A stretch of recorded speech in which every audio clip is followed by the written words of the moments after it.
গীতা চাপাই, মরার বুকের উপর গীতা চাপাই আমরা। কি দুরবস্থা আমাদের। আর শ্রাদ্ধ বাসরে গীতা পাঠের একটা গতানুগতিক বিধি আছে বটে, সেখানে গোটা শ্রাদ্ধ বাড়িতে যিনি আর কোনো কাজে লাগে না, মানে ওই সেলফি তোলা টোলা ইত্যাদি ইত্যাদি যা যা আছে সেই সব কোনো কাজে লাগে না, তিনি ওই নিরুপায় হয়ে গীতা পাঠের আসরে গিয়ে একটু ঝিমন। এই হচ্ছে সার্বিক জনমানসের আমাদের গীতার পরিচয়। তো আমরা মরার ওপর গীতা চাপাই, জীবদ্দশায় একবারও খুলে দেখি না যে হিন্দুর ভগবান তার মধ্যে কি বলতে চাইলেন। আজকে আমাদের দুর্গতির মূল কারণ হচ্ছে, যার জন্যে শতকরা 100% হিন্দু থাকা সত্ত্বেও জনৈক একজন মহানাগরিক তিনি গণমাধ্যমে সোচ্চারে বলেন যারা ইসলাম ব্যতীত অন্য ধর্মে জন্মেছে তারা নাকি দুর্ভাগা, অভাগা। আমাদের লজ্জা হওয়া উচিত। একটা কোনো প্রতিবাদ আমরা করি না, কারণ আমরা তো হিন্দু নই। আমরা কেউ লাল ঝান্ডা, কেউ পদ্ম ফুল, কেউ ঘাস ফুল। আমরা হিন্দু হতে পারিনি। আমরা চাটুর্যে, মুকুজ্জে, বারুজ্জে, ঘোষ, মাহিষ্য, কপালী, নমশূদ্র হয়েছি। যদি প্রকৃত হিন্দু হতাম তাহলে দীপু দাসকে পুড়িয়ে মারলে আপনার আমার বুকটা কেঁপে উঠত, বুকটা মোচড় দিয়ে উঠত। ওই পদ্মা পারে আমার হিন্দু ভাইকে পৈশাচিক মধ্যযুগীয় বর্বর কায়দায় কতগুলো মানুষ জ্যান্ত গাছের মধ্যে ঝুলিয়ে আগুন দিয়ে পুড়িয়ে মারছে। সেই ছেলেটার ছটপটানি, কাতরতা, আবার 200 মানুষ তার সেটাকে ভিডিও করছে। এই মধ্যযুগীয় বর্বরতা দেখে যদি কোনো হিন্দুর বুক কেঁপে না ওঠে, আমার মনে হয় তার জন্মের দোষ আছে, তার ডিএনএ নিয়ে সমস্যা আছে, তার জন্মটা পাশের বাড়ির বসির মিয়ার খাটেই হয়েছে বোধহয়। একজন রাজনৈতিক নেতা তিনি সোচ্চারে মুর্শিদাবাদে বলছেন এই জেলায় হিন্দু 30%, আমরা 70%, চাইলে 2 ঘন্টার মধ্যে ভাগীরথীর জলে কেটে ভাসিয়ে দিতে পারি। আমরা প্রতিবাদ করলাম না, কারণ আমরা ভাতাজীবী হিন্দু। তো আমি ভাতা পাচ্ছি। আর সবচেয়ে বেশি যেটা আমাদের ক্ষতি করেছে সেটা হচ্ছে ধর্ম নিরপেক্ষ শব্দটা। আপনারা এখানে বিদগ্ধ মানুষ বসে আছেন। এই যে প্রকৃতি, আমাদের সনাতন হিন্দু ধর্মের মূর্তি পূজার ভাবনা অনেক পরে এসেছে। মূলত আর্য ঋষিগণ প্রকৃতির উপাসনা করতেন, যাকে বেদে পাঞ্চীকরণ বলা হয়। আকাশজ্জায়তে বায়ু, বায়ু পদ্ধতে রবৌ, রবৌ পদ্ধতে তম, তমুক পদ্ধতে মহি। এই যে আগুন, মাটি, আকাশ, বাতাস, জল, প্রকৃতির 5টা মূল উপাদান। এই 5টা উপাদান আপনার শরীরের মধ্যেও আছে। আপনার শরীরে যদি জলের পরিমাণ কম হয় স্যালাইন দিতে হয়, তার মানে আপনার শরীরে জল আছে। আপনার শরীরে যদি আগুনের পরিমাণ কম হয়, অর্থাৎ বডি টেম্পারেচার ঠান্ডা হয়ে যায়, আপনাকে কোরামিন ইঞ্জেকশন দিতে হবে, তার মানে আপনার শরীরে অগ্নির উপাদান আছে। এই আগুন, মাটি, আকাশ, বাতাস, জল, পঞ্চভূতে আমার দেহটা তৈরি। এই যে প্রকৃতির 5টা উপাদান, এই 5টা উপাদানের স্বতন্ত্র ধর্ম আছে। আগুনের কাজ কি? দাহ্যতা, পোড়ানো, সবকিছুকে দাহ্য করতে পারে আগুন। জলের কাজ কি? প্রবাহমানতা এবং তৃষ্ণা নিবৃত্তি। প্রবাহমানতা মানে জলের ধারা নিম্ন দিকে যায়। আচ্ছা, যদি কাল থেকে জল তার ধর্মচ্যুত হয়, জল যদি স্ট্রাইক করে যে আমি আর প্রবাহমানতা নিয়ে চলবো না, আমি আর কারো তৃষ্ণা নিবারণ করার দায়িত্ব নেব না, জল যদি কাল থেকে নিরপেক্ষ হয়ে যায়, আপনার আমার প্রাণের স্পন্দন থাকবে কি? থাকবে? থাকবে না। তাহলে এই যে প্রকৃতির উপাদানগুলি, এদের স্বতন্ত্র ধর্ম আছে। আর সেই প্রকৃতির অধীনস্থ জীব হয়ে আমি বলছি ধর্ম নিরপেক্ষ। আমার মনে হয় যারা এই ধর্ম নিরপেক্ষ শব্দটা ব্যবহার করে, আসলে গ্রামারিক্যালি তারা হয়তো নিরপেক্ষ শব্দের মানেই বোঝে না। হয় ধর্ম সপক্ষ নয় বিপক্ষ, নিরপেক্ষ বলে কিছু হয় না। এইসব বোকা বোকা চিন্তা আপনার আমার মাথায় চেতনা হরণ করার জন্য এই কাঁধে ঝোলা ব্যাগ নেওয়া লোকগুলো ভরেছে। আর এই বোকা চিন্তার ফলশ্রুতি স্বরূপ আমরা ভাবের ঘরে জাবর কাটছি, গরুর মতো জাবর কাটছি, আর একদল কুকুরের মতো রুটি ছুঁড়ে ছুঁড়ে দাক্ষিণ্যের দান আমাদের ছুঁড়ে দিচ্ছে। একবার ভাববেন না কালকে আপনার বাড়ির যুবক ছেলেটার ভবিষ্যৎ কি হবে? আপনি আপনার বাড়ির যুবক ছেলেটার ভবিষ্যৎ কোন জায়গায় দাঁড় করিয়ে রেখে যাচ্ছেন? আপনার বাড়ির যুবতী মেয়েটা যেদিন যৌবন সন্ধির দৌড়গোড়ায় পদার্পণ করবে, সেদিন সে নিরাপদে রাস্তায় বেরোতে পারবে তো? সেদিন সে কোনো জালি টুপিধারী কানে আতর গোজা লোকের লালসার খোরাক হবে না তো? যার ধর্মে 4 বিয়ে জায়েজ? কোন জালি টুপিধারী কানে আতর গোজা লোকের লালসার খোরাক হবে না তো? চিন্তা করুন, ভাবার অভ্যাস করুন, তবেই আপনি প্রকৃত ধার্মিক হতে পারবেন। না হলে নিষ্ফল আপনার পূজা, নিষ্ফল আপনার উপাসনা। যারা ধর্মকে রক্ষা করতে জানে না তারা ধর্ম আচরণ কতদিন করবে? কতদিন আপনি ধর্ম আচরণ করবেন? মঠ মন্দির কীর্তন খিচুড়ি খাওয়া ততক্ষণ, হিন্দু যতক্ষণ বেশি সংখ্যায় আছে ততক্ষণ। যেদিন হিন্দু সংখ্যায় থাকবে না, হিন্দু সমর্থবান থাকবে না, হিন্দু রাজ শক্তিতে থাকবে না, সেদিন কেউ আপনাকে ধর্ম নিরপেক্ষতার গান গাইতে আসবে না, কেউ আপনাকে ভাইচারার মিথ্যা প্রতিশ্রুতি দেবে না। কোথায় বাংলাদেশে ধর্ম নিরপেক্ষতার গান তো চলছে না? কোথায় পাকিস্তানে ধর্ম নিরপেক্ষতার গান চললো না? এগুলো দেখে শুনেও যাদের চেতনার চৈতন্য হয় না, তারা কান থাকতে বধির, চোখ থাকতে অন্ধ, মুখ থাকতে বোবা। এই হাবা কালা বোবাদের বোবা তৈরি করে রাখার কঠিন ষড়যন্ত্র চলছে। কারণ আমরা সর্বত্যাগী সন্ন্যাসী, আমরা আপনাদের অকাতর দানে আমাদের প্রত্যেকের মঠ মন্দিরের এক একটা ইট। ওই পাড়া গ্রামের কুকুরগুলোকে দেখেছেন না, রাস্তার নেড়ি কুকুরগুলো? আপনাদের বাড়ির ফেলে দেওয়া এক মুঠো অন্যে তাদের জীবন চলে। আপনাদের বাড়ির ফেলে দেওয়া এঁটো কাটা খেয়ে ওই রাস্তার নেড়ি কুকুরগুলো বেঁচে থাকে। কিন্তু আপনার গ্রামে, আপনার পাড়ায় যখন চোর আসে, সবার আগে ওই নেড়ি কুকুরগুলো চিৎকার করে আপনাকে সজাগ করে। আমরা গৈরিক বসন পরিহিত সন্ন্যাসী। এই হিন্দু সমাজের মুষ্টি ভিক্ষায় আমার উদর পূর্তি হয়। এই হিন্দু সমাজের অকাতর দানে আমার গায়ের গৈরিক বসনটা আসে। এই হিন্দু সমাজের দয়ার দানে আমাদের মঠ মন্দিরের এক একটা ইট।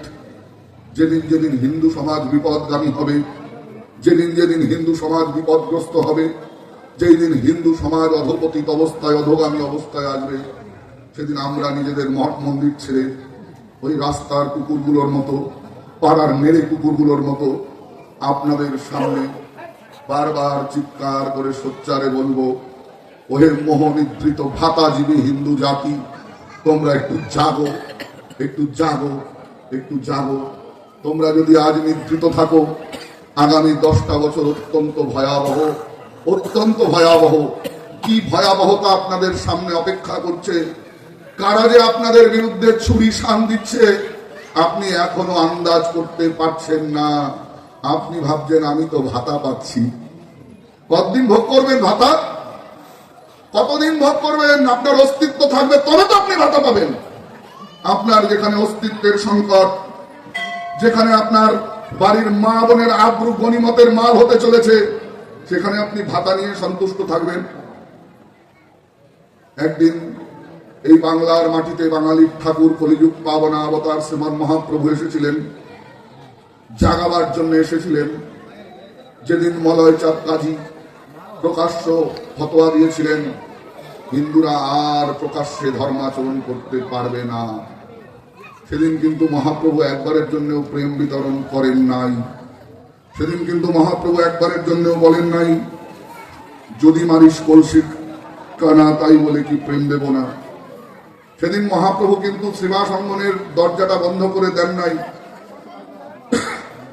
সেদিন কলিযুগ পাবনাবতার শ্রীমন মহাপ্রভু আপামর নদিয়াবাসীকে একত্রিত করে শান্তিপুরের ওই বুড়া মালি, কমলাক্ষ বেদ পঞ্চানন, গৌরানা গোসাই ঠাকুর অদ্বৈতকে সঙ্গে নিয়ে অভিন্ন চৈতন্যতনু এই বীরভূমের শরীর শ্রীপাদ নিত্যানন্দ, সেই অবধূত নিত্যানন্দকে সঙ্গে নিলেন।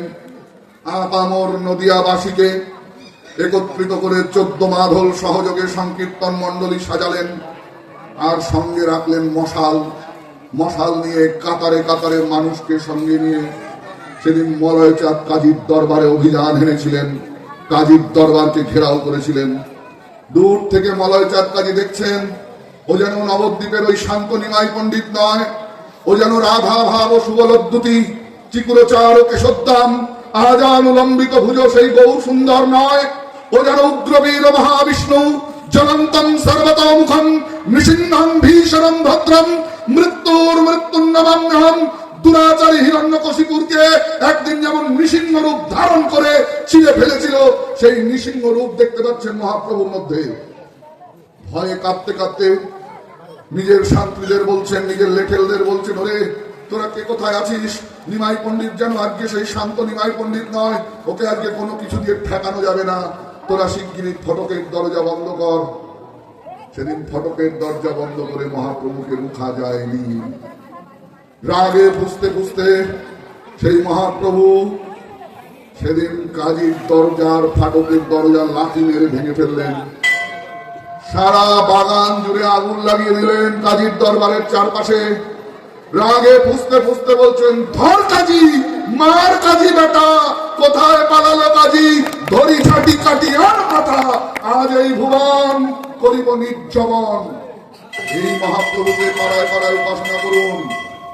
এখনো যদি বাঁচতে চান এই মহাপ্রভুকে উপাসনা করুন।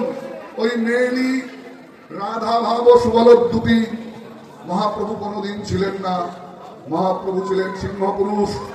শাস্ত্রকার বলছেন, চৈতন্য সিংহের নবদ্বীপে অবতার, সিংহগ্রীব সিংহস্কন্ধ সিংহের হুঙ্কার।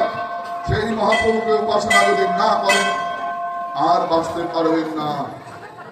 কোন হিন্দুর দেবালয় থেকে পাথর বা কাঠের বিগ্রহ থেকে মুক্তিমন্ত্র হয়ে কিন্তু আপনাকে রক্ষা করতে আসবে না। কারণ ভগবান আমাদের মধ্যে চেতনা দিয়েছেন, চিন্তা শক্তি দিয়েছেন। যদি ওই ১,৫০০ টাকা ভাতার বিনিময়ে নিজের বাড়ির মা বোনের আব্রু ইজ্জত গনিমতের মাল হতে দিতে চান তবে আলাদা কথা। যদি মনে করেন ভাতার ইচ্ছে কারুর বাবার টাকা নয়, আমার বাড়ির মা বোনের আব্রু ইজ্জত সম্ভ্রম কোন বিধর্মীর গনিমতের মাল হতে পারে না। হিন্দুর দেবালয় কোন দুরাচারী যদি কটাক্ষ দৃষ্টিতে দেখে, আমার ধর্মের দেবী মা দুর্গা 10 হাতে 10 প্রহরণ ধারণ করেছেন। শাস্ত্রকার মায়েদের শক্তি ব্যাখ্যা করতে গিয়ে বলেছেন, তং সাহা তং সৌধা তং হি বশক্কার সরাত্মিকা সুধা তমক্ষরে নিত্যা ত্রিধা মাত্রাত্মিকা স্থিতা অর্ধমাত্রা স্থিতা নিত্যা চানুচার্য বিশেষত তং হ্রি তং শ্রী তং বুদ্ধির বোধ লক্ষণা। মাগো, তোমাদের মধ্যে অসীম শক্তি। যুগে যুগে স্বয়ং ভগবানকে তোমরা পেটে ধরেছ। না জাগিলে বঙ্গ ললনা, ভারত জাগে না জাগে না। কিছুদিন আগে ট্রেনে আমি একটা সোশ্যাল মিডিয়াতে দেখছিলাম, একজন দাড়িওয়ালা শান্তির দূত, লম্বা লম্বা দাড়ি চাচা গো, শান্তির দূত, ওই শান্তির ধর্মের শান্তির ছেলে। আমার এক কোনো হিন্দু মায়ের গোপন অঙ্গের ভিডিও করছিল। আর ধন্যবাদ জানাই, প্রণাম জানাই সেই মায়ের বীরঙ্গনা শক্তিকে। পায়ের থেকে হিল তোলার জুতো খুলে সেই লম্বা ছুচলো দাড়ি শান্তির দূতের গালে চপাং চপাং করে বসিয়ে দিয়েছে। আপনাদের উদ্দেশ্যে বলি, আমাদের বঙ্গদেশ মূলত শক্তি উপাসনার মাটি। খুব কাছেই শক্তিপীঠ তারাপীঠ। আপনারা সেই শক্তিপীঠের বীরভূমের মানুষ। আমার ধর্মের প্রতি যদি কোন দুরাচারী দুর্বৃত্ত বিধর্মী বক্র দৃষ্টিতে তাকায়, আপনার বাড়ির মেয়েটার প্রতি যদি কোনো নারী কামুক হায়না নেকড়ের দল বক্র দৃষ্টিতে তাকায়, আপনার এলাকার হিন্দুর দেবালয় হিন্দুর অধিকারের প্রতি যদি কোনো দুরাচারী থাবা বসায়, আপনি 10 প্রহরণ ধারিণী, আপনি মা রণচণ্ডী হয়ে কিছু না পারেন, বাড়ির থেকে আজ মাথি নিয়ে বেরিয়ে বুক পেতে নিজের ধর্ম রক্ষা করুন। দুরাচারী দুর্বৃত্তদের ধর থেকে মাথাটা কোপ দিয়ে আলাদা করে দিন। আইনি সহায়তা আমি দেব, আইনি সহায়তা আমরা দেব। আজকাল একটা ক্যাপশন বেরিয়েছে, ধর্ম যার যার উৎসব নাকি সবার। আমি বলি, ধর্ম যার যার, রক্ষা করার দায়িত্ব তার। আর নিজের ধর্মকে যদি এখনো রক্ষা করতে যত্নবান না হন, আর 10টা বছর তাও সময় পাবেন না। আর 10টা বছর যেভাবে নাগিনীরা ছাড়িতেছে বিষাক্ত নিঃশ্বাস, শান্তির ললিত বাণী শুনাইছে ব্যর্থ পরিহাস, দানবের সাথে সংগ্রামের তরে প্রস্তুত হতে হবে ঘরে ঘরে, প্রস্তুত হতে হবে ঘরে ঘরে। কি নিয়ে প্রস্তুত হবেন? খেলা হবে খেলা হবে স্লোগান নিয়ে? কি নিয়ে প্রস্তুত হবেন? কি নিয়ে প্রস্তুত হবেন? ধর্মের আবেগকে বুকে নিয়ে, সধর্ম রক্ষার মন্ত্র নিয়ে, সমস্ত কিছুর ঊর্ধ্বে গিয়ে আমি হিন্দু এই পরিচয় বাঁচার অভ্যাস করি। ভারত সেবাশ্রম সংঘের প্রতিষ্ঠা আচার্য স্বামী প্রণবানন্দ বলছেন, সবাই জপ করে রুদ্রাক্ষের মালায়, তুলসীর মালায়, আমি চিরকাল জপ করি জাতি গঠন আর জাতি গঠনের মালায়। প্রকৃত হিন্দু হয়ে উঠুন। সামর্থ্যবান হিন্দু যারা আছেন, যাদেরকে ভগবান সামর্থ্য দিয়েছে, আমাদের মধ্যে হিন্দুরা একটু সামর্থ্যবান হলে স্বার্থপর হয়ে যায়। সে আর গ্রামে থাকে না, শহরে একটা ফ্ল্যাট কিনে চলে যায়, স্বামী স্ত্রী আর অ্যালসেশিয়ান, তার গন্ডিটা ওই ফ্ল্যাটের 4 দেয়ালের মধ্যে সীমাবদ্ধ করে দিতে চায়। ভাবে ওই গ্রামে গরুর গোবর ঘেটে আমার আর কোনো দরকার নেই। আর অন্য ধর্মের মানুষ একজন মসজিদ করবে বলে একদিনের নোটিশে কয়েক কোটি টাকা তুলেছে। তার মানে বুঝতে পারছেন, আমরা বৃত্তশালী হলে স্বার্থপর হই, আরেক দল বৃত্তশালী হলে ধর্ম রক্ষার খাতে দান করে। এ দেখেও যদি আপনার আমার চেতনায় চৈতন্য না জাগে, তাহলে ধিক্কার আমার হিন্দু হওয়ায়। একজন অসমর্থ অসহায় হিন্দুর পাশে দাঁড়ান, তার সঙ্গে আপনার মতের অমিল হতে পারে, কিন্তু দিনের শেষে আপনার সহোদর ভাই, আপনার হিন্দু ভাই। এই সৌহার্দ্য, এই ভ্রাতৃত্ব বোধ নিজের মধ্যে জাগান, যে সে কত খারাপ হবে, সে আর যাই হোক, আমার বাড়ির অন্ন খেয়ে রাত্রিবেলা আমার বাড়িতে জিহাদের তলোয়ার নিয়ে আসবে না। অতএব আজকে দেখছেন কেউ কেউ বলতো, এতদিন বলতো আতঙ্কবাদ কা কোই মজহব নেই হতা, এখন